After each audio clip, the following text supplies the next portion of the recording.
ادع إلى سبيل ربك بالحكمة والموعظة الحسنة. أعوذ بالله من الشيطان الرجيم. بسم الله الرحمن الرحيم. Assalamu alaikum ve rahmetullahi ve berekatuh. Muhterem Müslüman kardeşler. Ramazan ayları mübarek bulsun. Allah-u Teala İslam dinin bizge havadan nindidir bir ilham arqılı deb aytik, vahiy arqılı bütün kişiге de bermedi. Allah-u Teala bizge İslam dinin birdi bir kişi arqılı. Ol Muhammed Mustafa sallallahu aleyhi ve sellem. Әмма ул кеше вафат булганнан соң, аның белән бергә İslam dini дә китәргә тиеш иде. Мәсәлән, бүгенге көндә күп кенә пәйгамбәрләрнең диннәрен без хәтерләмибез. Аларның диннәре нәрсәдән гыйбарәт булган? Кануннары нинди булган? Ничек намаз укыганнар? Безгә булар мәгълүм түгел. Әмма İslam dini бетмәде. Бүгенге көнгә кадәр яши һәм Алла бирсә әле ул бик күп озак гасырлар, еллар яшәр. Һәм шулай ук безгә мәгълүм, мәсәлән, башка пәйгамбәрләрнең дине дә, мәсәлән, Гайса пәйгамбәрнең алейһиссалам, Муса пәйгамбәрнең алейһиссалам. Нишләп бу пәйгамбәрләрнең диннәре безгә мәгълүм, ә башка пәйгамбәрләрнең диннәре, гыйбадәтләре безгә мәгълүм түгел? Сәбәбе бик гади. Бу пәйгамбәрләрнең булган китаплары, изге китаплары. Менә безнең дә Пәйгамбәрбез саллаллаһу алейхи ва саллям вафатыннан соң ул безгә калдырды Коръән китабы. Ягъни, мин китсәм дә ди, мин сезнең яныгызда булмасам да киңәш биреп торырга, сезне дәресләп торырга, сезнең белән кала Коръән китабы. Сез шушы Коръән китабыннан карап, укып, үзегезне дәресли аласыз, туры юл таба аласыз, кешеләрне дә туры юлга бастыра аласыз диде.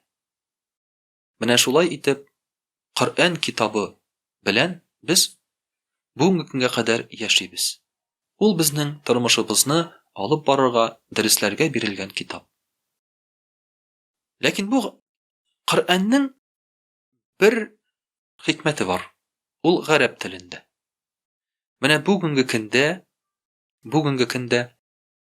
бик күп кешеләр сорыйлар: нишләп Коръән гарәп телендә? Нишләп аны тәрҗемә итмәскә?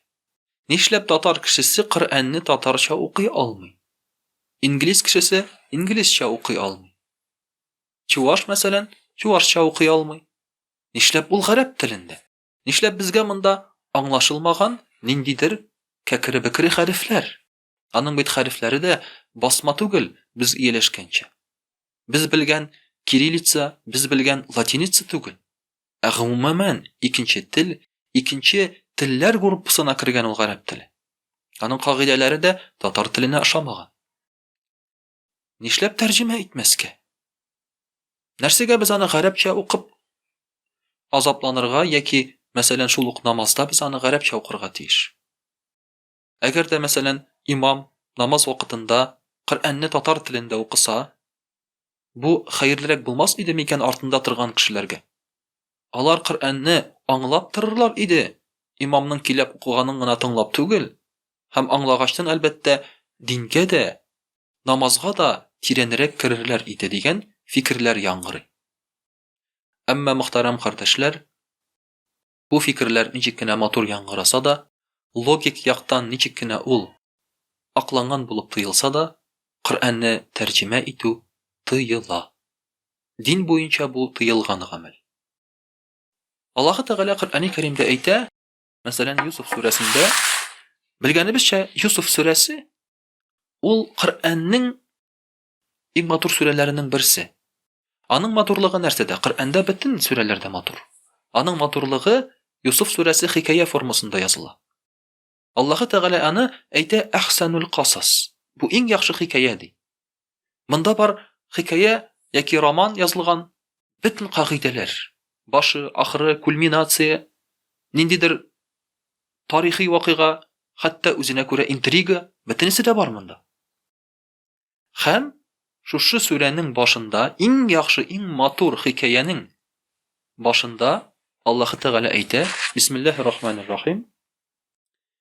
Инна анзалнаху Qur'anan Arabiyyan la'allakum taqilun.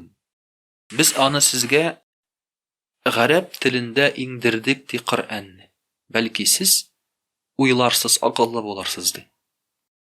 Гарәп телендә иңдердек дигән сүзнең мәгънәсе димәк, гарәпләргә аңлашырлык булсын. Әгәр дә уланы башка телдә иңдерсә Аллаһ Тәгалә, кемгә килгән бу Qur'ан, алар аны аңламаслар иде. Тәрҗемә итеп интегерләр иде. Әйе, ләкин бит без ничек аңларга тиеш? Ә нишләп безгә аны ярамый тәрҗемә итәргә? Шушы аятта үк җавап. Без аны иңдердек гарәп телендә ди. Аллаһ Тәгалә әйтә. Әгәр дә теләсәк, башка телдә иңдерер идек. Әмма иңдердек гарәп телендә. Хәтта әдәбиятта да, әгәр дә син берәр нинди әсәрне укыйсың килсә, асылда син аны оригинал телдә укыйсың. Мәсәлән, минем ишеткәнем бар шундый әдәбият сөючеләрдән, без Ромео и Джульеттаны укыдык рус телендә ди. Ләкин Шекспирның телен аңлар өчен, Шекспирның шушы язган әсәрләрен оригиналда укып хузурланыр өчен, без инглиз телен өйрәнеп, аны инглиз телендә укып чыктык ди.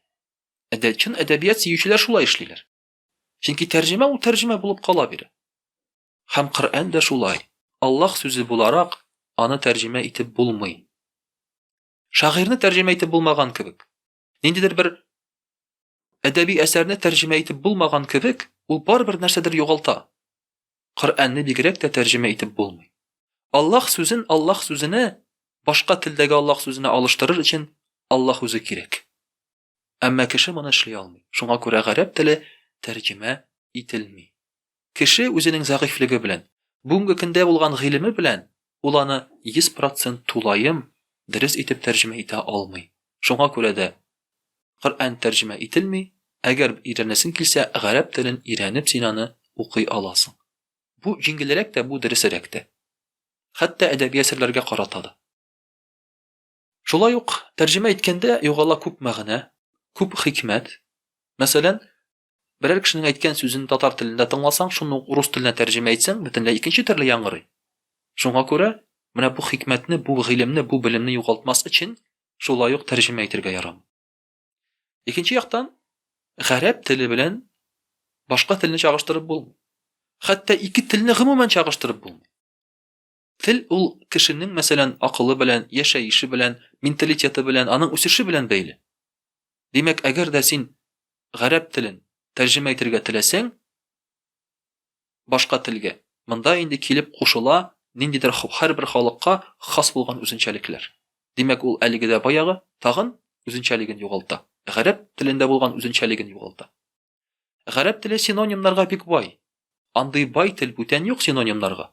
Татар теле, рус теле, инглиз телләре, аларның Кытай теле, аларның берсе дә моның белән чагыштырырлык түгел. Шуңа күрә әлеге дә баягы тагын ниндидер мәгънәне без югалтачакбыз.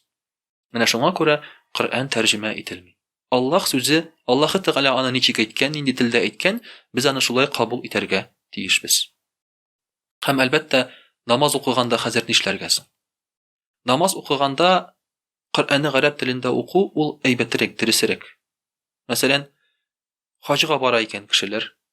Әгәр дә хаҗда имам намаз укып тора икән, аның артына кайсы илдән килүгә карамастан һәр мөселман кешесе басып намазын укый ала. Чөнки аның нәрсә укыганын белә. Әмма ул аны үз телендә укыса, беркем дә килеп кушыла алмас иде имамга. Ягъни ислам диненең бердәмлеге югалыр иде.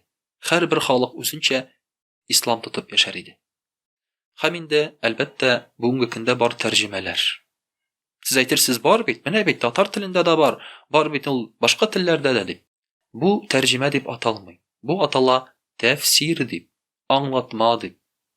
Ул аталарга мөмкин шушы Qur'anны аңлар өчен язылган мәгънәви тәрҗемә дип. Ләкин ул тәрҗемә дип аталмый. Турыдан-туры тәрҗемә дип ул аталмый. Һәм шуңа күрә гарәп телен татарча, русча укысаң, аның савабы булмый. Мәгънәсен нәрсәдер эләктереп аласың, әмма савабы булмый. Ә менә инде шушы Qur'анны гарәп телендә укысаң, мәгънәсен аңламасаң да сиңа савап була.